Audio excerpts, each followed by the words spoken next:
Zoom's founder left Cisco to build the video empire, 16B SOS. In 2011, Eric Yuan was living the American dream. The Chinese immigrant had climbed his way to become a vice president of engineering at Cisco, one of the world's most powerful tech companies, earning a seven-figure salary and managing WebEx, their flagship video conferencing product. But Yuan had a problem that kept him awake at night. Every time he used WebEx for a video call, he cringed. The software was clunky, unreliable, and crashed constantly. Users complained endlessly about frozen screens, dropped calls, and audio delays that made conversations feel like bad satellite TV interviews from the 1980s. UN knew that if video calling was going to be the future of business communication, it had to actually work.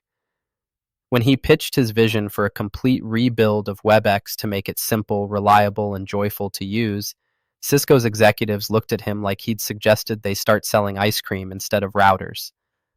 They were making hundreds of millions from WebEx subscriptions. Why fix what wasn't broken from a revenue perspective? But UN saw something they didn't.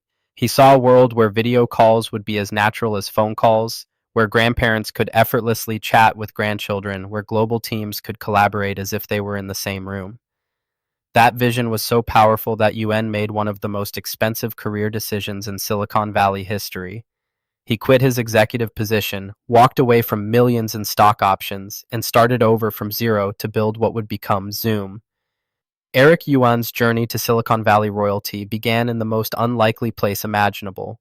Born in 1970 in Tai'an, a small city in China's Shandong province, Yuan grew up during China's economic transformation, but long before the country became a tech powerhouse. His first encounter with the power of communication technology wasn't through computers or smartphones, but through a 400-mile train ride to visit his girlfriend, who later became his wife. The journey took 10 grueling hours each way, and Yuan made this trek repeatedly during college.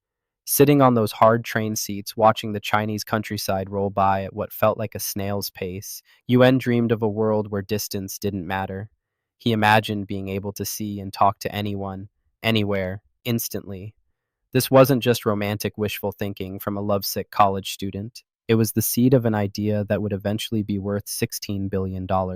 Yuan studied applied mathematics and computer science at Shandong University of Science and Technology, but his real education came from those endless train rides, thinking about how technology could collapse distance and bring people together. The path from rural China to Silicon Valley wasn't a straight